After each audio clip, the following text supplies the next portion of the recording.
Actually क्या होता है Na2CO3 डॉट 10H2O। यहाँ पर इस सोडियम कार्बोनेट में आपको क्रिस्टलन जल समझ में आ गए हैं जो कितने हैं। सोडियम में क्रिस्टल जलों की संख्या कितनी है? 10 हो जाएगी प्यारे बच्चों। ओके, और इसका नाम क्या हो जाता है? इसका नाम होता है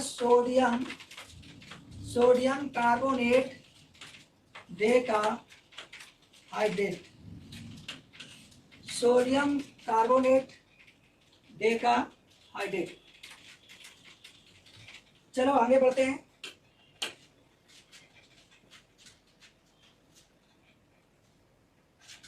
देखो प्यारे बच्चों, यहाँ पर लिखा हुआ है कि बारूद बनाने में प्रयुक्त होता है। तो ये जो हमारा बारूद बनाने में प्रयोग होता है, बारूद बनाने में कौन कौन प्रयुक्त होता है? बनाने में कौन कौन प्रयुक्त कौन कौन होता है? तो बारूद बनाने में आप देखिए किसका प्रयोग होता है। तो बारूद बनाने में जो प्रयोग होता है वो होता है पोटेशियम नाइट्रेट का, KNO3। ये क्या होता है? इसको बारूद बनाने में इसका क्या किया जाता है? उपयोग किया जाता है। ओके प्यारे बच्चों, चलो आगे बढ़ते हैं।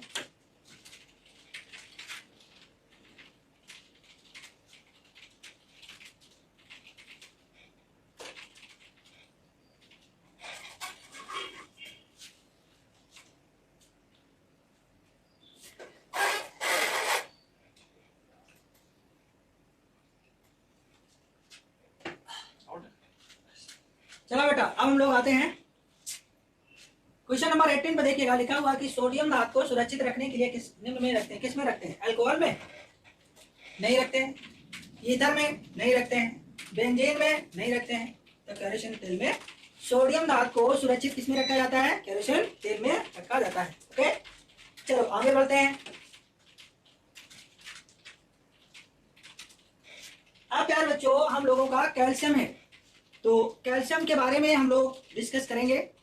और कैल्शियम जो है, आज हम लोगों ने सोडियम और पोटेशियम की पूरी डिटेल पढ़ लिया, और सोडियम और पोटेशियम के जो यौगिक हैं उनसे रिलेटेड जो भी क्वेश्चन बनते हैं वो भी पढ़ लिए। आज हम लोग इंट्रोडक्शन इसका पोटेशियम करेंगे, क्योंकि समय के अनुसार आज हम आपको कैल्शियम के बारे में डिस्कस थोड़ा सा कर रहे हैं, इंट्रोडक्शन दे रहे हैं, और इसके बाद फिर हम लोग इसकी क्लास डिस्क्राइब रूप से कैल्शियम जो है क्या है, कैल्शियम का एटॉमिक नंबर क्या होता है, कैल्शियम का इलेक्ट्रॉनिक विन्यास क्या है, कैल्शियम का परमाणु भार क्या है, कैल्शियम की सजगता क्या है, आवर्त सारणी में कैल्शियम का कौन सा स्थान है, इसका कौन से समूह में तत्व रखा गया है, ये सारा कुछ हम लोग बहुत डिस्कस करने वाले हैं। कैल्शियम धातु की अधातु है, कैल्शियम धातु किसमें प्राप्त होती है, कैल्शियम धातु मुख्य रूप से कहाँ पर मिलती है, और दूध में कौन सी ऐसी धातु जो मिलती है, तो वो सारी बात को हम लोग डिस्कस करेंगे प्यारे बच्चों। तो देखिए, जो हमारा कैल्शियम होता है, ये कैल्शियम जो होता है, उस कैल्शियम के बारे में थोड़ा सा हम लोग आज इंट्रोड्यूस कर लेते हैं और चलते हैं उसको देखते हैं। प्यारे बच्चों देखिए, कैल्शियम जो होता है, कैल्शियम एक धातु है।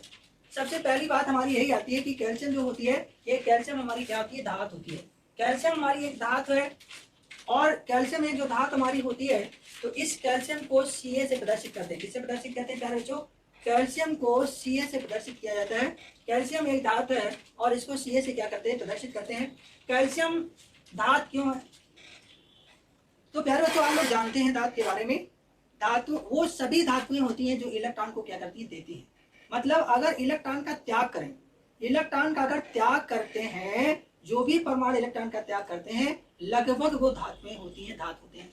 तो ये जो कैल्शियम है, कैल्शियम का एटॉमिक नंबर जो होता है, कैल्शियम का प्रतीक ये आपका Ca है, और इसका जो कैल्शियम है, इसका जो एटॉमिक नंबर है वो कितना है? 20 है प्यारे बच्चों। आप देखिए, जो हमारा कैल्शियम, उसका परमाणु क्रमांक 20 है, और इसका परमाणु भार कितना है? 40 है प्यारे बच्चों। तो अब यहाँ से क्या होता है कि एक प्रश्न आप लोगों से बनता है। अब क्या पूछा जाएगा कि जो हमारे कैल्शियम होती है, कैल्शियम का परमाणु क्रमांक Z बराबर आपका कितना दिया? 20 दिया हुआ है। तो अगर Z इक्वल टू हमारा 20 होगा, तो P और E कितना होगा? तो P भी हमारा 20 होगा और E भी हमारा 20 होगा। प्रोटॉन भी 20 होंगे, इलेक्ट्रॉन भी 20 होंगे।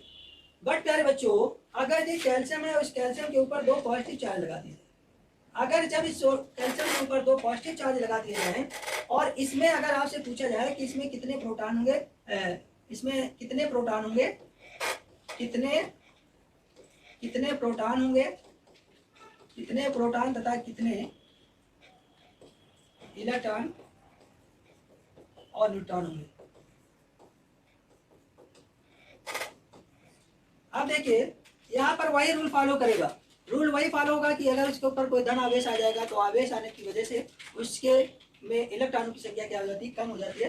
तो प्यारे बच्चों ये जो हमारा कैल्शियम है, कैल्शियम के ऊपर 2 एटॉमिक चार्ज है, तो अगर 2 इसके ऊपर पॉजिटिव चार्ज है तो क्या होगा कि 2 नंबर ऑफ इलेक्ट्रॉन हट जाएंगे। तो अगर Z बराबर हमारा 20 है तो P बराबर भी कितना होगा, 20। बट प्यारे बच्चों E बराबर इलेक्ट्रॉनों की संख्या प्यारे बच्चों जो होगी वो कितनी हो जाएगी, 18 हो जाएगी। अगर डी बात की हम करें एक और, मतलब हम यहाँ पर देख लें तो इलेक्ट्रॉन प्रोटॉन हमारे 20 हो गए, इलेक्ट्रॉन हमारे कितने हो गए, 18 हो गए। लेकिन अगर यहाँ पर नंबर ऑफ न्यूट्रॉन, अगर न्यूट्रॉन पूछा जाए यहाँ पर क्वेश्चन मार्क लग जाएगा। अब जब क्वेश्चन मार्क लगेगा तो यहाँ पर क्या होता है, ए बराबर जेड प्लस एन होता है। ए आपका कितना होता है 40 और जेड आपका कितना है 20 प्लस एन बराबर आपका कितना होगा 40 माइनस 20। एन बराबर कितना आएगा 20। यार बच्चों कैल्शियम जो होता है, कैल्शियम में प्रोटॉन की संख्या 20, इलेक्ट्रॉन की संख्या भी 20, इलेक्ट्रॉन की संख्या कितनी 20 और न्यूट्रॉन की संख्या कितनी हो जाएगी, तो न्यूट्रॉन की भी संख्या कितनी होती है 20 होती है। बट अब अगर कैल्शियम के ऊपर तो पॉजिटिव चार्ज लगा, अब यहाँ पर P बराबर कितना होगा 20 होगा, E बराबर कितना होगा 18 होगा। बट न्यूट्रॉन की संख्या कितनी होगी, तो न्यूट्रॉन की संख्या में कोई भी परिवर्तन प्यारे बच्चों नहीं आएगा। न्यूट्रॉन की संख्या जितनी पहले थी उतनी ही अभी भी होगी, तो न्यूट्रॉन बराबर कितना हो जाएगा। इस तरीके से ये आप इसको भी आप लोग नोट कर लीजिएगा, सभी लोग नोट कर लीजिएगा, सभी लोग नोट कर लीजिएगा इसको।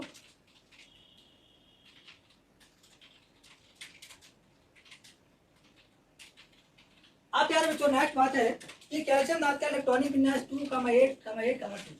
अब देखिए यहाँ पर नंबर ऑफ सेल कितनी है, 1 2 3 4, जितनी नंबर ऑफ सेल होती है वही उसका आवर्त होता है। तो आवर्त कितना होता है 1 2 3 4, 4 आवर्त। अब अगर इसका समूह पूछा जाए, समूह प्यारे बच्चों ग्रुप पीरियड क्या हो जाएगा, तो इसके लास्ट में 2 इलेक्ट्रॉन, ये किस ग्रुप का एलिमेंट होगा, सेकेंड समूह का तत्व होगा, सेकेंड समूह का तत्व होगा, ठीक है। इसके बाद जो भी आपके नंबर ऑफ इलेक्ट्रॉन बचे उसको आप क्या कर लीजिएगा, रख लीजिएगा। ओके, नोट कर लीजिएगा प्यारे बच्चों। कैल्शियम धातु जो होती है, कैल्शियम धातु मुख्य रूप से संयुक्त अवस्था में पाई जाती है। ये फ्री स्टेट में कैल्शियम धातु जो होती है वो मुक्त अवस्था में नहीं पाई जाती है। तो इस तरीके से आज हम लोग कैल्शियम के बारे में डिस्कस कर रहे हैं। तो कैल्शियम के बारे में फुल डिटेल कंप्लीट स्टडी जो है हम लोग कल के लेक्चर में करेंगे। और आज के लेक्चर में प्यारे बच्चों हम यहीं पर एंड करते हैं। और जो भी आपको समस्या रही हो, जो आपको प्रॉब्लम में कहीं पर दिक्कत है, कोई ऐसा पॉइंट व्यू है जो आपको समझ में ना आया हो, तो प्यारे बच्चों या तो कमेंट करिएगा, और या कमेंट करने के साथ अगर आप नहीं कर पाते हैं तो अपनी समस्या को जरूर क्लास में जब हम बताते हैं तो आप बताया करिएगा, क्योंकि अगर आपको इससे कोई भी प्रॉब्लम ना हो और विधिवत आपका सिलेबस कंप्लीट होता है। प्यारे बच्चों आज का क्लास हम यहीं पर एंड करते हैं और नेक्स्ट क्लास में फिर हम आपसे मुलाकात करते हैं। जय हिंद, जय हिंद।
चलिए विद्यार्थियों, आज हम लोग देखेंगे मृदा विज्ञान के विषय में। तो सबसे बड़ी बात यह है कि आपके सिलेबस में जो है एग्रोनॉमी पार्ट फर्स्ट जो है फर्स्ट ईयर का, उसमें मृदा विज्ञान एक पोर्शन दिया गया है। तो देखिए, आपको वो सब पढ़ना है मृदा विज्ञान में जो पूछा जाता है, और वो कुछ भी नहीं पढ़ना है जो पूछा नहीं जाता है, क्योंकि बहुत ज़्यादा लिखा तो बहुत ज़्यादा गया है, लेकिन हमने वही पॉइंट जो है आपको उसमें मेंशन किए हैं। जो आपकी जो पीडीएफ हम देंगे उसमें वही पॉइंट पूरे के पूरे मेंशन किए हैं जिनके पूछे जाने की संभावना है या कहीं ना कहीं पूछे गए, है ना। उसके अलावा हमने जो है किसी भी पॉइंट को मेंशन नहीं किया है, ठीक है। तो अब ये देखेंगे कि आखिर में मृदा विज्ञान का अध्ययन हम कृषि विज्ञान के अंतर्गत क्यों करते हैं। देखिए ये आधार है, सॉइल जो है, मृदा, मृदा क्या है, आधार है ना। खेती का आधार क्या है, मृदा है, सॉइल, ठीक है। और इससे ही पौधे की वृद्धि हमारी सुनिश्चित होती है कि पौधा बढ़ेगा कि नहीं बढ़ेगा, कैसी फसल होगी कैसी नहीं होगी, किस मृदा में कौन सा पौधा अच्छा उगता है, मृदा में सैलिनिटी कितनी है, मृदा में एल्कलिनिटी कितनी है, मृदा में एसिडिटी कितनी है ना, मृदा किस चीज से बनी है, इसके विषय में भी हमें जानकारी प्राप्त होनी चाहिए, ठीक है। तो ये बहुत सारे इसके फैक्टर होते हैं। जैसे अगर ऊसर है तो ऊसर में, जैसे हमें अगर मृदा का ज्ञान ना होता तो हम बीज ले जाके ऊसर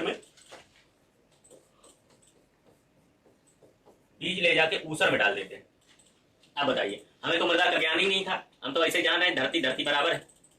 तो जब बीज को ऊसर में डाल दिया तो क्या बीज जमेगा, कितना नुकसान होगा हमारे बीज का, खाद का, पानी का, सब नुकसान हो जाएगा।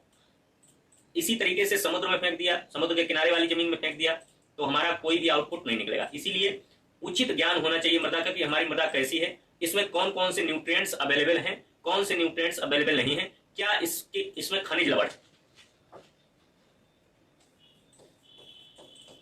खनिज कौन कौन से, मिनरल्स कौन कौन से उपस्थित। देखिए, दो या दो से अधिक तत्वों से मिलकर जो होते हैं खनिज पदार्थ बनते हैं, ठीक है।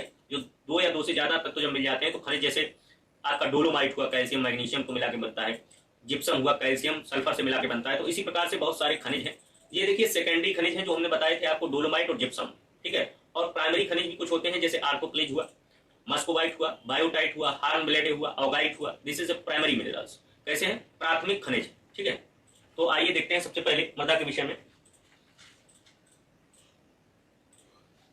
देखिए लिखा है, मृदा का निर्माण चट्टानों के अपक्षय के फलस्वरूप होता। सबसे बड़ी बात है कि 1 इंच मृदा के निर्माण में, 1 इंच मृदा के निर्माण में 800 से 1000 वर्ष लगते हैं। 1 इंच मृदा के निर्माण में 800 से 1000 वर्ष का समय लगता है, 1 इंच मृदा के निर्माण, समझ रहे हैं। और मृदा का निर्माण हुआ कैसे है, साफ साफ यहां पर लिखा गया है, मृदा का निर्माण चट्टानों के अपक्षय के फलस्वरूप हुआ है, यानी कि वेदरिंग ऑफ रॉक्स। किसके फलस्वरूप हुआ है, वेदरिंग ऑफ रॉक्स। जो चट्टाने थी हमारी, कौन कौन सी चट्टाने हैं, एक तो है इग्नियस रॉक्स, एक है सेडिमेंट्री रॉक्स, एक है मेटामॉर्फिक रॉक्स। आग्नेय, अवसादी और रूपांतरित या कायांतरित इनको कहा जाता है। 3 तरीके की चट्टाने हमारे पास है। देखिए ये वाला पॉइंट आपको याद रखना है, 1 इंच मृदा के निर्माण में 800 से 1000 वर्ष लगते हैं, ठीक है। अब 3 प्रकार की चट्टाने हमारी हैं। तो एक प्रकार की चट्टान हम देखेंगे, आग्नेय चट्टाने, आग्नेय या इन्हीं को कहते हैं इग्नियस रॉक्स। दूसरी है हमारी अवसादी या इन्हीं को हम कहते हैं सेडिमेंट्री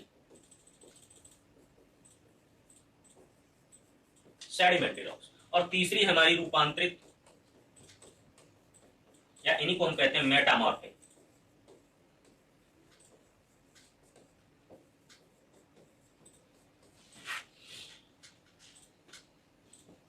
देखिए 3 तरीके की चट्टाने हैं, इन्हीं से हमारी मृदा का निर्माण हुआ है। मृदा का निर्माण चट्टानों की वेदरिंग के कारण हुआ है। अभी वेदरिंग के विषय में बताएंगे। 3 तरीके की वेदरिंग होती है, फिजिकल वेदरिंग होती है, केमिकल वेदरिंग होती है, बायोलॉजिकल वेदरिंग होती है। जैसे ये अपक्षय, इंग्लिश में इसको कहते हैं weathering. This is also 3 types. ये भी 3 तरीके की है, एक तो फिजिकल है, एक केमिकल है, एक बायोलॉजिकल। ठीक है, फिजिकल, केमिकल और बायोलॉजिकल वेदरिंग में क्या अंतर है? अंतर ये है कि जो फिजिकल वेदरिंग होती है वो टूट फूट के कारण होती है। जैसे कोई चीज, एक पत्थर दूसरे पत्थर से टकराया, या पानी का ऊपर से पत्थर के ऊपर गिरना, ये भी एक वेदरिंग का कारण होगा, क्योंकि पानी का वेग होगा तो वेग के कारण पत्थर टूटेगा, ये भी वेदरिंग हुई। इसके बाद केमिकल वेदरिंग, जैसे जो वर्षा का पानी है उसके साथ SO2 मिलकर आ रही है तो ये HCO3 बनाएगी, कार्बोनिक एसिड बनाएगी, या ये इस तरीके के बहुत सारे अम्ल बनाती है, जिन अम्लों के कारण जो है पत्थर हमारे जो होते हैं वो टूट जाते हैं। और बायोलॉजिकल वेदरिंग में ऐसा होता है कि मान लीजिए हमारी चट्टानों पर कोई पेड़ जमने लगा और पेड़ की जड़ों ने क्या किया, अंदर घुसना प्रवेश करना उन्होंने शुरू किया, और प्रवेश करने के बाद जो है चट्टानें टूट गई। ये बायोलॉजिकल टाइप की वेदरिंग हो गई। ठीक है, तो फिजिकल वेदरिंग, केमिकल वेदरिंग और बायोलॉजिकल वेदरिंग। और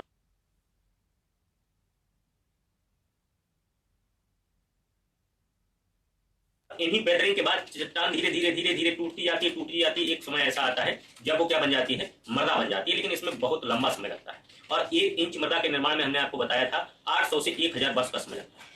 अब देखिए चट्टानें कौन कौन सी हैं। 3 प्रकार की चट्टानें हैं।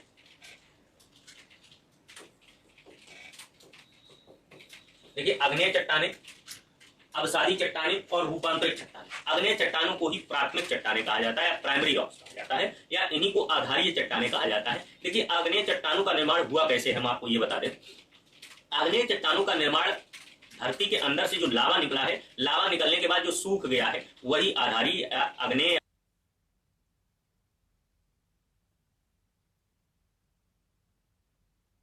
प्राथमिक चट्टानें हैं। और इनका पृथ्वी पर 95% क्षेत्रफल है टोटल क्षेत्रफल का, यानी कि टोटल जो चट्टानें हैं पृथ्वी की, उसकी 95% भाग जो है वो अवसादी चट्टान, आग्नेय चट्टानों का है। इसीलिए इनको आधारीय चट्टानें भी कहा जाता है। ऐसा बेसिक रॉक्स, आधारीय चट्टानें, यानी कि बेसिक रॉक्स कहा जाता है। ये हुई देखिए आग्नेय चट्टानें या इग्नियस रॉक्स। अब इन्हीं चट्टानों की जब दोबारा से टूट फूट होगी, और टूट फूट नहीं होगी, टूट फूट तो होती रहती है मान लीजिए, और इनकी टूट फूट एक साथ नहीं जुड़ेगी। जैसे आज टूटा जो चट्टान वो एक जगह इकट्ठी हो गई, फिर 1 साल बाद, 2 साल बाद, 4 साल बाद फिर आ गई, तो ये अवसाद के रूप में है ना, अवसाद मतलब सेडिमेंट के रूप में आज परत बनी या परतें बनती जाती हैं। इसमें क्या बनती जाती है, इसलिए इसका दूसरा नाम होता है परतदार चट्टान। इसीलिए इसको दूसरा नाम कहते हैं परतदार या सेडिमेंट, यानी कि थोड़े थोड़े समय बाद इसमें परतें बनती रहती हैं, तो इसीलिए इसको कहते हैं परतदार चट्टान या अवसादी चट्टान या सेडिमेंट्री रॉक्स। ठीक है, सेडिमेंट बनते जाते हैं, परतें बनती जाती हैं टूट टूट कर, और फिर वो इकट्ठा होकर परतें बना लेती है, छोटे छोटे सेडिमेंट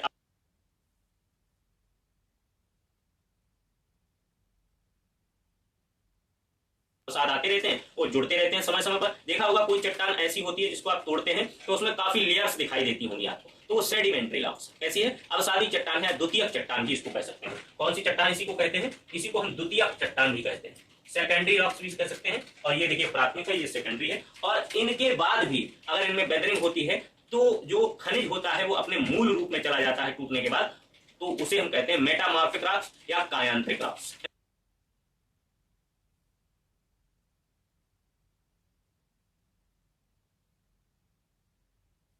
या जैसे अब सैंड स्टोन है, लाइम स्टोन है, लाइम स्टोन अगर जाएगा तो मार्बल बनाएगा, जाएगा क्या बनाएगा, मार्बल बना देगा। सेल है यानी कि स्लैट पत्थर है ना, तो ये क्या करेगा, ये सेल जो है ये बना देगा आपका स्लैट। ठीक है, और ग्रेनाइट आपका बना देगा नीस, रूपांतरित होने के बाद क्या बना देगा, ग्रेनाइट नीस बना देगा। तो इस तरीके से इनका परिवर्तन, जैसे माइका है तो सिस्ट बना देगा रूपांतरण के बाद, यानी कि जो खनिज हैं वो अपने मूल जो उनका आधार है, जो मूल एलिमेंट है उसमें परिवर्तित हो जाते हैं, इसीलिए इसको कायांतरित या रूपांतरित चट्टान कहा जाता है। देखिए आगे बताएंगे किस तरीके से परिवर्तित होता है। तो मृदा का निर्माण चट्टानों के अपेक्षा के फलस्वरूप होता है। आगे देखिए, अब देखिए चट्टानों को उत्पत्ति के आधार पर 3 प्रमुख, यहाँ पर है 3 प्रमुख वर्गों में विभाजित किया गया है। देखिए तीनों वर्ग अभी हमने आपको बताए थे, इग्नियस रॉक्स, परतदार या अवसादी रॉक्स, या इसी को सेडिमेंट्री रॉक्स कहते हैं, और तीसरी है रूपांतरित चट्टानें या मेटामॉर्फिक रॉक्स। ठीक है, 3 तरीके की चट्टानें होती हैं, तीनों के विषय में हम विस्तृत चर्चा करेंगे भी आगे। देखिए सबसे पहले आती है इग्नियस रॉक्स। अब देखिए आग्नेय चट्टान या इग्नियस रॉक्स जो होती है, इसमें देखेंगे इन्हें प्राथमिक और सबसे पुरानी चट्टानें कहा जाता है। क्यों, क्योंकि इनका निर्माण जो हुआ है विद्यार्थियों वो लावा से हुआ है। पृथ्वी के अंदर से जब लावा निकला है और लावा निकलने के बाद पृथ्वी के जब ऊपर आया है तो ये जम गया, तो इसी से क्या बनी है, आधारी चट्टानें, प्राथमिक चट्टानें या सबसे पुरानी चट्टानें। इसमें 2 प्रकार की होती हैं, जो अंदर ही अंदर लावा जम गया है ना, अंतस्थ है, उसे प्लूटोनिक रॉक्स कहते हैं, और जो बाहर आकर जमा है उसे वॉल्केनिक रॉक्स कहते हैं। ठीक है, जो बाहर आके जमा है उसे वॉल्केनिक रॉक्स कहते हैं। ठीक है, तो 2 तरीके का इसमें चट्टानें होती हैं। जैसे देखिए लावा नीचे से निकला, यहां पर लिखा हुआ है लावा निकला, और लावा निकलने के बाद जैसे मान लीजिए अर्थ की सरफेस है, क्या है, अर्थ सरफेस है, और इस अर्थ सरफेस पर मान लीजिए नीचे से लावा निकला और ये यहां पर जम गया, ये था लावा, ठीक है। और ये जब जमेगा तो यही क्या करेगा, प्राथमिक चट्टान बनाएगा, यही जो है पुरानी चट्टान सबसे होगी। और इसका जो स्थल मंडल है, क्योंकि ये स्थल मंडल है, ये थोड़ा यहाँ पर सुधार होना चाहिए, स्थल मंडल, जल मंडल नहीं, स्थल मंडल का 95% भाग इन्हीं चट्टानों से मिलकर बना है, ठीक है। स्थल मंडल का 95% भाग इन्हीं चट्टानों से मिलकर बना है। इसके बाद देखेंगे पृथ्वी के नीचे बनी चट्टानों को अंतस्थ चट्टानें या प्लूटोनिक रॉक्स कहते हैं, और पृथ्वी के ऊपर बनी चट्टानों को बाह्य चट्टान या वॉल्केनिक रॉक्स कहते हैं। ये देखिए अंतर है कि पृथ्वी के अंदर जो चट्टानें बनेंगी उनको प्लूटोनिक या अंतस्थ चट्टानें जो होंगी उनको प्लूटोनिक रॉक्स कहेंगे, और जो बाहर बनेंगी उनको वॉल्केनिक रॉक्स कहेंगे, ठीक है। तो ये बेसिक अंतर होता है, ठीक है, इग्नियस रॉक्स बनने में। आगे देखेंगे, अगला है देखिए आग्नेय चट्टान को 3 भागों में बांटा गया है। कौन कौन से 3 पार्ट्स हैं इसके? एक तो है acid igneous rocks, basic igneous rocks, और तीसरा होगा इंटरमीडिएट इग्नियस रॉक्स, मध्यवर्ती आग्नेय चट्टान।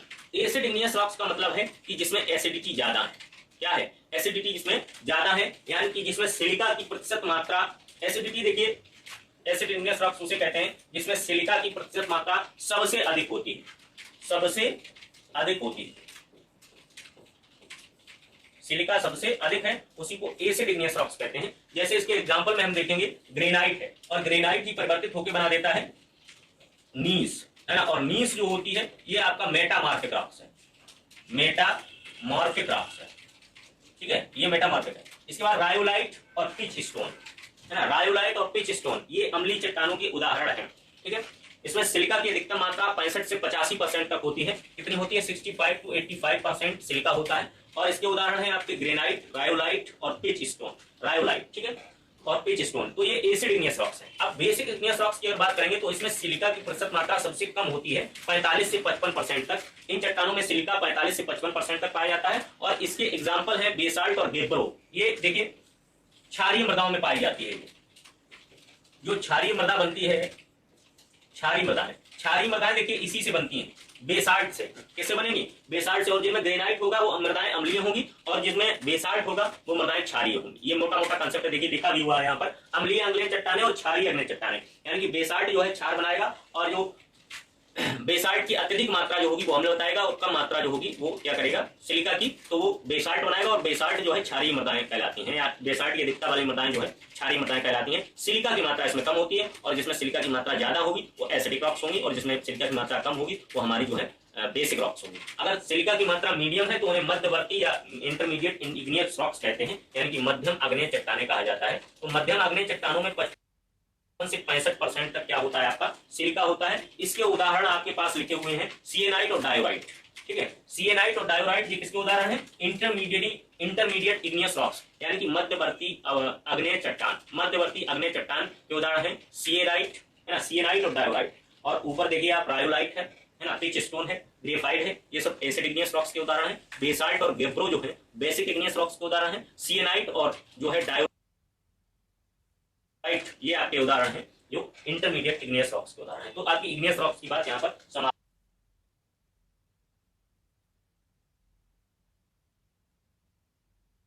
हुई। अब बात आती है सेडिमेंट्री रॉक्स की। तो देखिए सेडिमेंट्री रॉक्स या अवसादी चट्टान में हम देखेंगे तो सेडिमेंट्री रॉक्स का मतलब है इनका निर्माण प्राकृतिक चट्टानों के अपक्षय के फलस्वरूप हुआ है, और इन चट्टानों का निर्माण समय समय पर लाए जाने वाले अवसाद के कारण होता है, इसीलिए इन्हें अवसादी चट्टानें कहा जाता है। पहली बात वेदरिंग होगी, अपक्षय होगा। क्या होगा? वेदरिंग होगी। और वेदरिंग होगी किसकी? वेदरिंग होगी किसकी? प्राथमिक चट्टानों की। किसकी होगी? प्राथमिक चट्टानों की, प्राथमिक चट्टानों की वेदरिंग होगी। और वेदरिंग के बाद कुछ ना कुछ सेडिमेंट या अवसाद उसमें मिलाए जाते रहते हैं परत में, परत दर परत जो चट्टान है तो वो अवसादी चट्टान कहलाती है। इसके उदाहरण में देखिए आपको बहुत सारे उदाहरण देखने को मिलेंगे। इसमें देखिए आपको बलुई पत्थर या बलुआ पत्थर होता है जिसको हम सैंडस्टोन कहते हैं, इसको इंग्लिश में कहते हैं सैंडस्टोन, बलुआ पत्थर। चूना पत्थर को कहते हैं लाइमस्टोन, लाइमस्टोन होता है। डोलोमाइट है ना, कैल्शियम और मैग्नीशियम होता है इसमें डोलोमाइट में। खड़िया, स्लेट पत्थर, स्लेट, जिप्सम और पीट इत्यादि उदाहरण किसके? देखिए उदाहरण बहुत आपको याद रखने हैं। बलुआ पत्थर, चूना पत्थर, डोलोमाइट, खड़िया, स्लेट पत्थर, जिप्सम, पीट, ये सारे के सारे उदाहरण हैं सेकेंडरी, अगर हम कहें रॉक्स के, या फिर हम कहें सेडिमेंट्री रॉक्स के, या हम कहें कि परतदार चट्टान के या अवसादी चट्टान के। तो ये सारे के सारे उदाहरण है बलुआ पत्थर, चूना पत्थर, है ना, डोलोमाइट, जिप्सम, खड़िया, स्लेट पत्थर, पीट, ये सब किसके उदाहरण है? सेकेंडरी जो है सेकेंडरी रॉक्स या सेडिमेंट्री रॉक्स के उदाहरण है। ठीक है, अवसादी चट्टानें इनको कहा जाता है। अब देखिए आएंगी थर्ड चट्टानें जो होंगी वो मेटामॉर्फिक रॉक्स आएंगी। रूपांतरित या कायांतरित इसी को कहते हैं, इसी को कहते हैं कायांतरित चट्टानें, कायांतरित चट्टानें, है ना, इसी को कह सकते हैं रूपांतरित, कायांतरित या सेडिमेंट्री रॉक या मेटामॉर्फिक रॉक। ठीक है, अब इसमें बात आती है अग्नेय या परतदार चट्टानों के मूल रूप में परिवर्तित हो जाने से जो चट्टानें बनती हैं उन्हें रूपांतरित चट्टानें कहते हैं। यह चट्टानें अति कठोर या क्रिस्टलीय होती हैं। हमने बताया था कि खनिज अपने मूल रूप में आ जाए, जो खनिज है ना, मिनरल्स हैं, वो अपने मूल रूप में टूट के आ जाए, this is known as metamorphic rocks. ठीक है, जैसे कोई अभी हम बता रहे थे अग्नेय और अवसादी चट्टानें बन रही थी, और अग्नेय और अवसादी चट्टानें इतनी टूटी कि वो अपने मूल रूप में आ गई, है ना, जो फंडामेंटल रूप था उनका, आधारीय रूप था, जो उनका खनिज था मेन, उसमें टूट के आ जाए तो इसको कहते हैं रूपांतरित चट्टानें, या इन्हीं को हम कहते हैं कायांतरित चट्टानें, या इन्हीं को इंग्लिश में कहते हैं मेटामॉर्फिक रॉक्स। ठीक है, उन्हें रूपांतरित चट्टानें कहते हैं। यह अति कठोर और क्रिस्टलीय होती है। जब अपने मूल रूप में कड़ा जाएगा तो बहुत सारा कठोर हो जाएगा, जैसे कि हम देखते थे सैंड स्टोन जब मूल रूप में आता है तो मार्बल बना देता है। ठीक है, तो इसका रूप कैसा हो जाता है? मार्बल, संगमरमर, कठोर हो जाता है। पहले सैंड स्टोन था और मार्बल बन गया तो कठोर हो गया कि नहीं हो गया? तो ये कठोर और क्रिस्टलीय हो जाता है जब अपने मूल रूप में आ जाता है। ठीक है, तो ये अवसादी और जो अग्नेय चट्टानें हैं उसके रूपांतरण के बाद कायांतरित चट्टानें बनती हैं, और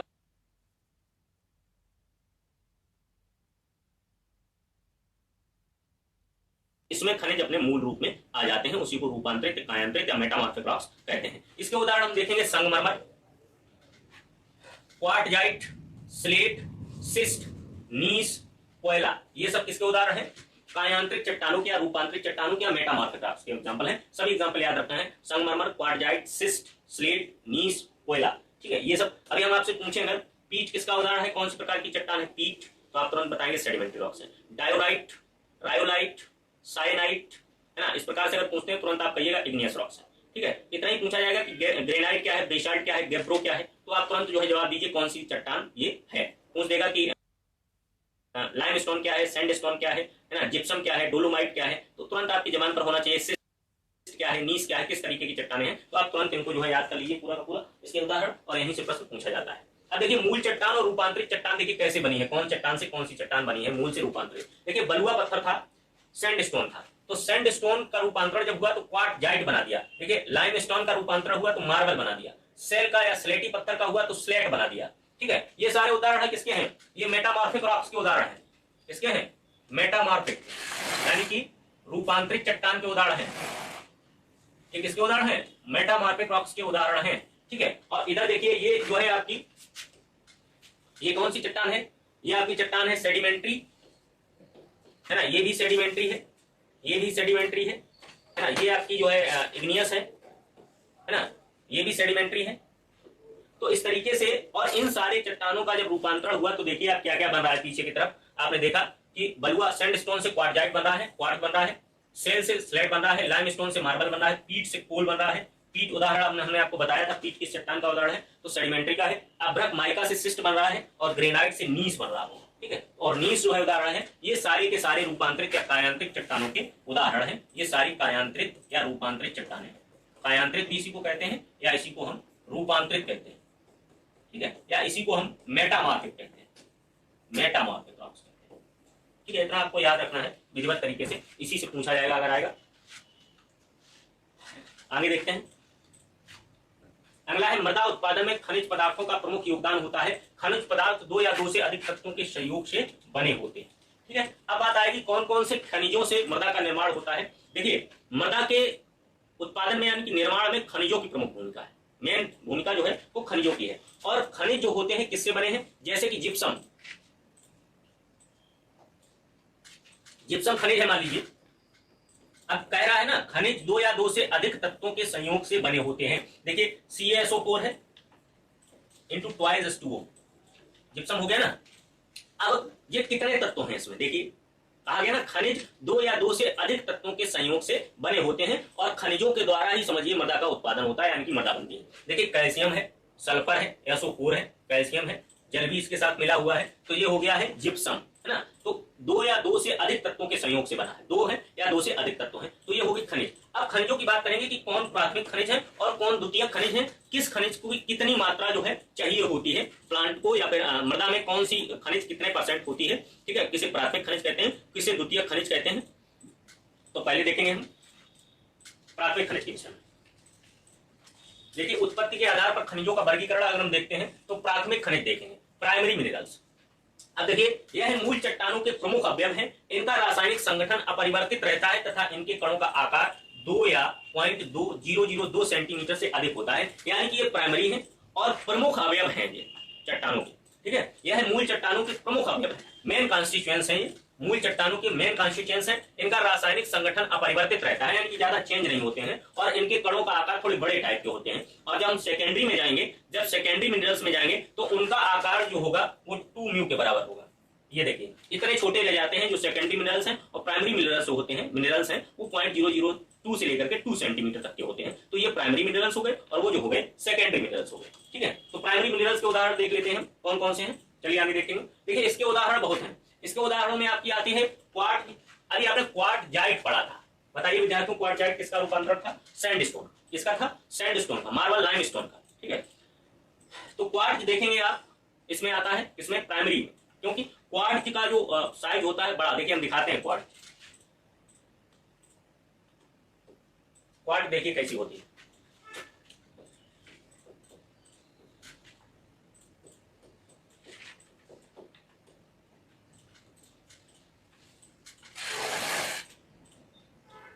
ये देखिए ये क्वार्ट्ज है ना, क्वार्ट्ज का जो पार्ट होता है। अब देखिए आजकल जो है नर्सरी जब उसमें टिश्यू कल्चर में या किसी में छोटे छोटे पौधे उगाए जाते हैं जब, तो क्वार्ट्ज में ही न्यूट्रिएंट्स डाल करके जो उगा लिए जाते हैं। ये देखिए क्वार्ट्ज, ठीक है। तो इसका आकार बेसिकली बड़ा रहता है। आपने बलुई मिट्टी में क्वार्ट्ज के कण साफ साफ देखे होंगे, बलुई मिट्टी जब आपने देखी होगी तो उसमें क्वार्ट्ज का कण आपको साफ साफ सफेद चमकता हुआ दूर से ही प्रतीत होता हुआ दिखाई दिया होगा। इस तरीके का होता है क्वार्ट्ज। तो ये बड़ा है इसीलिए प्राथमिक है, और ये चेंज बहुत कम होता है, इसीलिए लिखा था इसमें। हम अगर बैक में देखेंगे, बैक करिएगा, बैक में अगर देखेंगे इसमें लिखा था कि यह मूल चट्टानों के प्रमुख अवयव हैं तथा इनका रासायनिक संगठन अपरिवर्तित रहता है, तथा इनका रासायनिक संगठन जो होता है वो कैसा रहता है, अपरिवर्तित रहता है। इनके कणों का आकार 2 या 0.002 सेंटीमीटर से अधिक होता है, ठीक है, इसीलिए ये लिखा हुआ था। तो क्वार्ट्ज आपने देखा बड़ा होता है। आगे देखेंगे, आगे है आर्थोक्लेज, आर्थोक्लेज या माइक्रोक्लाइन इसी को कहते हैं, या फ्लेजियोक्लेज होता है, फ्लेजियोक्लेज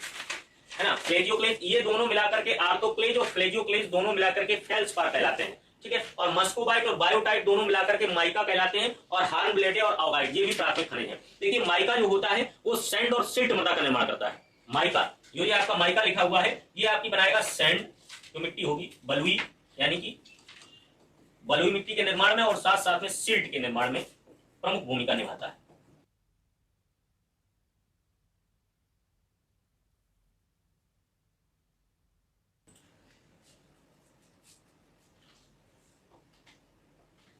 ठीक है, तो ये हुआ क्वार्ट्ज है ना। क्वार्ट्ज का पार्टिकल आपने देखा बड़ा होता है। आर्थोक्लेज, प्लेजियोक्लेज है ना, तो ये दोनों फेल्सपार के उदाहरण है। मस्कोबाइट, बायोटाइट ये माइका है, ठीक है। और हार्नब्लेडे और ऑगाइट, आपने हार्नब्लेडे देखा, आपने ऑगाइट देखा, ये सब प्राथमिक खनिज, ठीक है, प्राइमरी मिनरल्स है। और इसमें माइका में आपने देखा होगा सैंड यानी कि बालू मिट्टी बनाता है, और माइका जो है सिल्ट का भी निर्माण करता है। बालू और सिल्ट दोनों का निर्माण करता है माइका, ठीक है।